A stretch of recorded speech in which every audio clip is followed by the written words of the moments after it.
Welcome to the garage, ladies and gentlemen, the Court of Public Opinion. I'm Jeremy Cordeaux.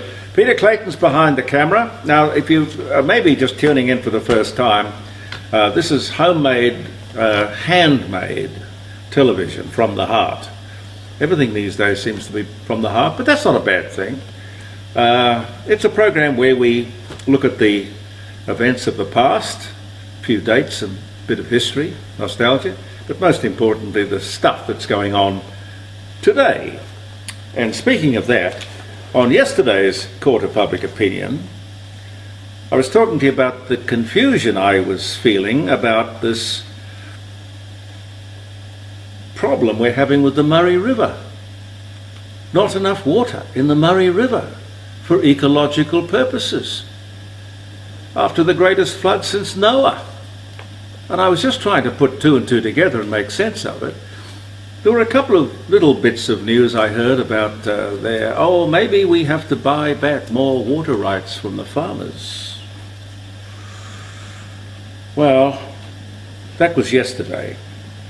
Before I do anything, let me read you this. This is today.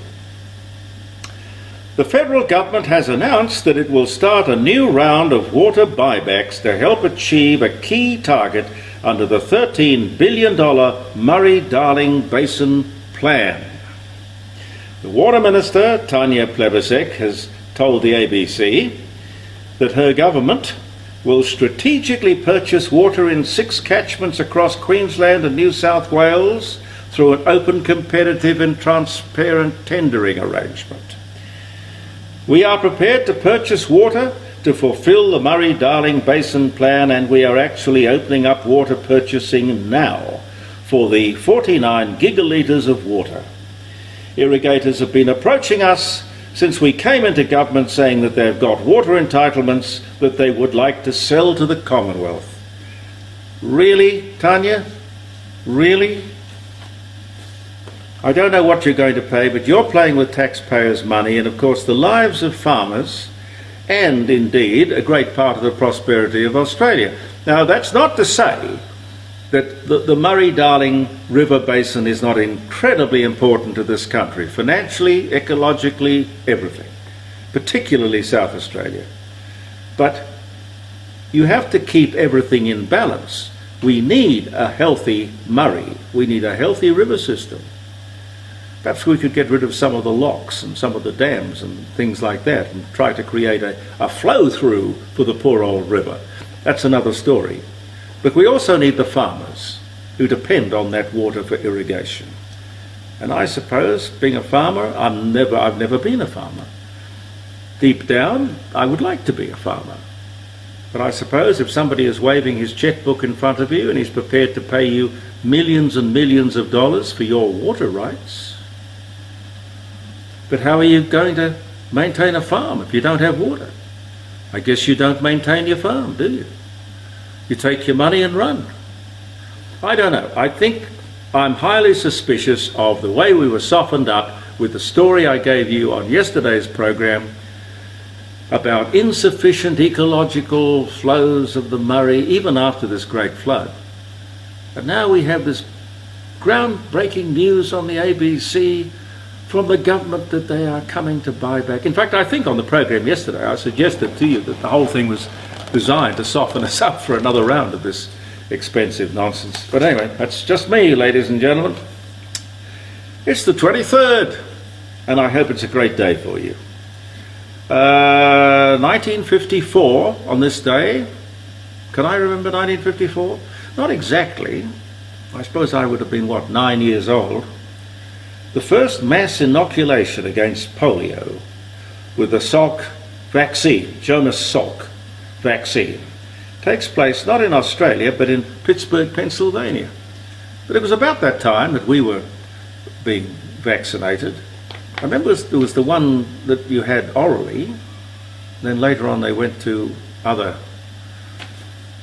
injected vaccines. I remember that. But thank God I never got polio, but I saw hundreds, thousands probably of people who did. It's a terrible, terrible disease. Johannes Gutenberg prints the first Bible. 1455. How they would get the exact date, I don't know. Osama bin Laden publishes a fatwa declaring jihad against all Jews and crusaders. I guess that's Christians. 1998, that was. The Alamo besieged for 13 days until March 6 by the Mexican Army General Santa Anna. The entire garrison eventually was killed, with the exception of Joe Travis, the black indentured slave to the Travis who died on the battlements. He was the one who spread the story about the Alamo, as I was saying to you the other day. But I think the only reason I was mentioning it to you the other day was that it was Santa Anna's birthday, I think, from memory. But anyway, the Alamo, 1836, for 13 long, horrible days, through till March 6, the Battle of the Alamo. US President George H.W. Bush gives Iraq a 24-hour deadline to withdraw from Kuwait or face a ground war. We all know the rest. That was 1991. The Fascist Party of Italy was formed by Benito Mussolini in 1919. Keats, John Keats, the British romantic poet, he dies of tuberculosis at just 26 years of age. Made a great mark in his 26 short years. That was 1821. China's supreme leader, Xi Jinping, describes the country's COVID-19 outbreak as China's largest health emergency since 1949, which was the beginning of the revolution. I'm not sure what epidemic they had back then. Nellie Melba, Australian operatic soprano and face on the Australian $100 note, dies at the age of 69, doing a Nellie Melba, meaning she couldn't retire. But no, that's all right. Nobody wanted her to retire. She was fine. Anyway, it was 1931 that she died. I'll give you one more. 1945, the US Marines raised the flag on Iwo Jima. Very famous moment. Pulitzer Prize-winning photo taken by Joe Rosenthal. It later became iconic, inspiring the Marine Corps War Memorial sculpture. You know, the one where they're all clustered around the flag, pushing the flag up. That was a terrible war. Terrible war. Anyway, they're all terrible. I've never heard of a good one. John, thank you. John says, I sent a letter to the advertiser regarding your Australia Day comments. This is about the real reason for the date, you know. We'll see if it gets printed. Thank you, John. That will be interesting. It will be. You can't, of course, watch or listen to the ABC without having the voice thrust down your throat. If it was John Law's voice, I don't suppose I would mind. The whole thing is so ridiculous, though. Noel Pearson was on the other night, 7:30, I think, saying, we have to get Aboriginal people recognised in the Constitution. Well, as I pointed out to you earlier in the week, Aboriginal people are already recognised in the Constitution, section 51(26). If anyone cares to look it up. What's it all about? The first people of this country, like all Australians, have a voice already. It's called Parliament. They have been recognised in the Constitution. I don't think there is a rational argument for the whole thing. Anyway, we don't need apartheid in Australia. We really don't. Two groups treated differently because of the colour of their skin, treated separately and differently. That is stupid. That's not Australian. It shouldn't even be discussed, frankly. Caesar and Rob, both viewers of the Court of Public Opinion and regular commenters too, I might say, both sent me a note saying that they had nieces in Turkey, but they were safe. And I'm glad to hear that. Terrible, terrible times. The funny thing, though, I heard that the Red Cross was not allowed into the country. And I'm told until they changed the cross into a crescent.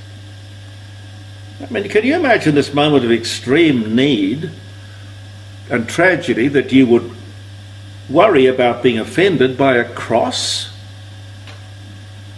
Well, does it remind people of Christianity? I don't know. Pete? That can't be real, sure. Well, I don't know. It's what I saw. Sheesh. It's what I saw. I found it hard to believe either. Well, why would you hate the cross anyway? I mean, I don't know anybody who hates the crescent, just a different symbol. I know that red crescent is the Middle Eastern equivalent of the Red Cross, but at a moment like this, you're not going to quibble over a logo, are you? The organ donation program. Pete, are you an organ donor? No. No. Mine wouldn't be any good. All right. Okay.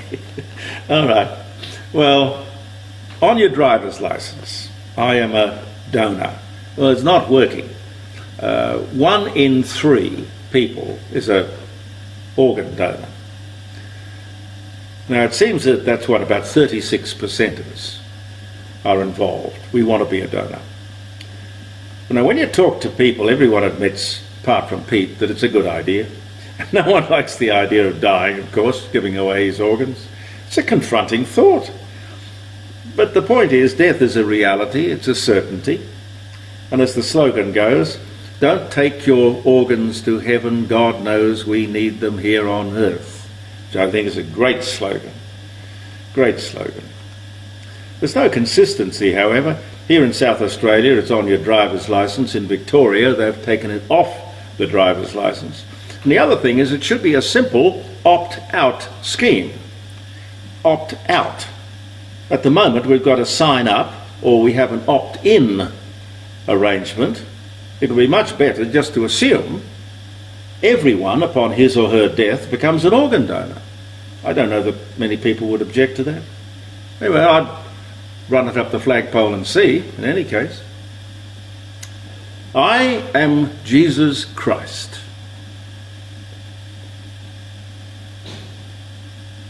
It's a new game. It's a new game that people can play online. Playing God, pretending that you're performing miracles. Now, I won't go into it. In fact, I don't really even like talking about it, giving it publicity, because that's what I'm doing. But really, it's hypocrisy, or really, it's really blasphemy, not hypocrisy.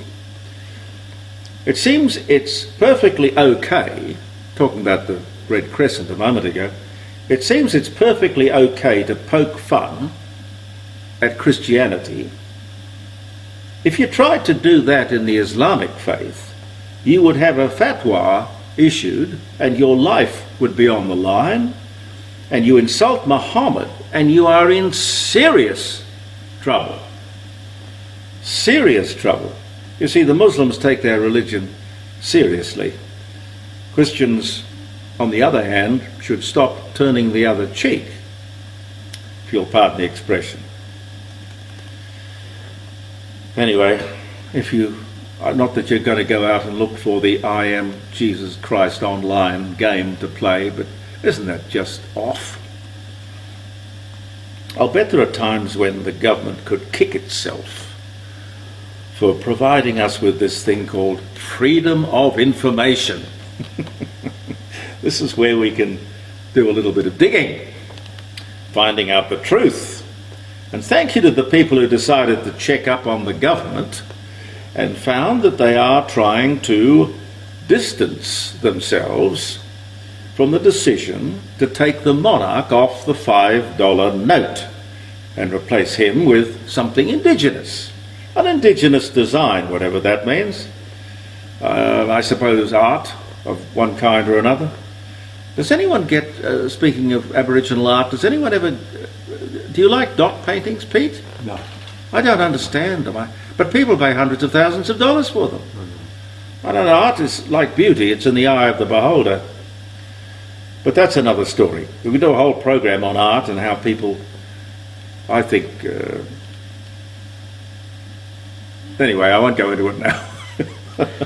I'd love to, but I won't. Can I just say, I've seen chimpanzees paintings. Oh yeah, I've seen a wonderful painting done by an elephant with a paintbrush. It's no different to modern art, is it? No. We're being conned. That's the truth. But get back to freedom of information. It seems that while the government was trying to pretend that it had little to do with the decision to take Charles off the $5 note, now, for everyone to see, thanks to the pursuers of freedom of information, Dr. Lowe wrote a note to the government asking if they had a preference. And of course, they did. And there's nothing wrong with that. But don't pretend, don't lie. You're a bunch of Republicans. Just be honest. Oh no, they said. Oh no, it was an independent decision made by the Reserve Bank. Rubbish. And they have started tinkering again with superannuation. The government doesn't realise that it is our piggy bank, not theirs. Now I'll watch this with interest and just see what they're up to, and you should watch it as well. They've got to stop moving the goalposts with superannuation. Every government does it, and sometimes every budget or second budget they do some tweaking. We need certainty, and we need a predictable system upon which we can count and retire comfortably. I would suggest that we make our system comparable to that of the politicians. They treat themselves completely differently, and may I say better. With their retirement, a politician can leave office, get himself a job, or 2 jobs, or 3 jobs, and keep his parliamentary pension intact. We would be docked and adjusted until there was probably no benefit left there at all. Now, this is a democracy.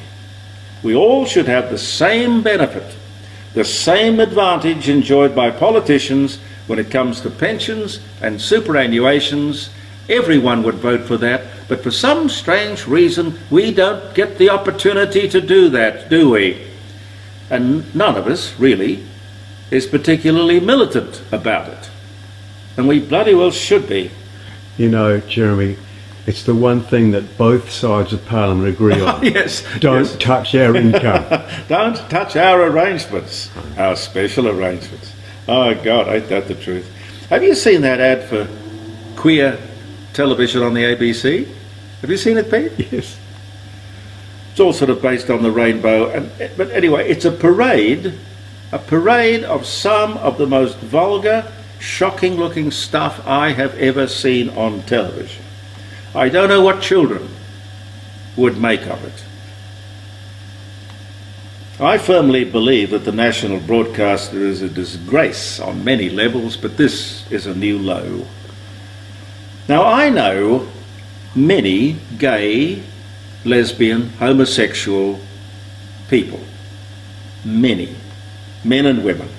They are among the most talented, gifted, gentle, tasteful, refined people in the world. Homosexuality has got nothing to do with vulgarity and bad taste. I'm sorry. I don't know what they're trying to prove or what they're trying to sell. Nothing new about footballers behaving badly. This guy in Melbourne, AFL player, 20-something, around 20 years of age. I won't mention his name or the club, that's not my point. It's not the individual, but I will say he did the right thing. He took responsibility. That's very important. It's the culture I want to talk to you about. Here he was, photographed, indulging in the consumption of a white substance in the cubicle of a toilet block, splashed across the media. Gotcha. Caught in the act. We put these sports people, kids, on a pedestal. Treat them like role models. Try to get them to behave like role models. They're subject to all kinds of temptation, and even if they do get caught, they get a slap on the wrist. This guy on $700,000 a year is fined $5,000, which is a slap on the wrist. And I think he lost some training matches. He was suspended from some 4 training matches. You can understand young people, of course, being confused, particularly in Melbourne. They've got a free injecting room there. Well, they don't call it a free, they call it a safe injecting room. There's no such thing as a safe injecting room. They've got plans to put in another one. They've got pill testing in pop concerts, so they're assuming that the kids are going to come in and pop pills. Tacit approval of risky behaviour. In Queensland, this is an interesting one, just in the last couple of days, they have legalised the personal use of heroin, cocaine and ice. Believe it or not, you can carry several grams of these substances with you unless you're caught more than 3 times. 3 strikes and you're out, sort of. You will not be charged unless you get caught for the 3rd time. You can understand these kids being confused. I think in a way modern society is encouraging them, and the peer group of course, encouraging them to be junkies. $5,000 fine, nothing. The thing that these young people should be aware of is, do not muck up your 15 minutes of fame. You'll regret it all your life. You know, I was thinking when I was writing my notes for the story, I was thinking back to Dawn Fraser. Dawn Fraser behaved badly. I think it was the Tokyo Olympics. I can't remember exactly what happened. They caught her climbing a flagpole or something like that. And they banned her for life. Banned her for life. I think they should all take a cold shower. Thank you for viewing the Court of Public Opinion, ladies and gentlemen. Believe in yourself. We will be back tomorrow to wind up the week. I'm Jeremy Cordeaux with Peter Clayton. Believe in yourself, and goodbye for now.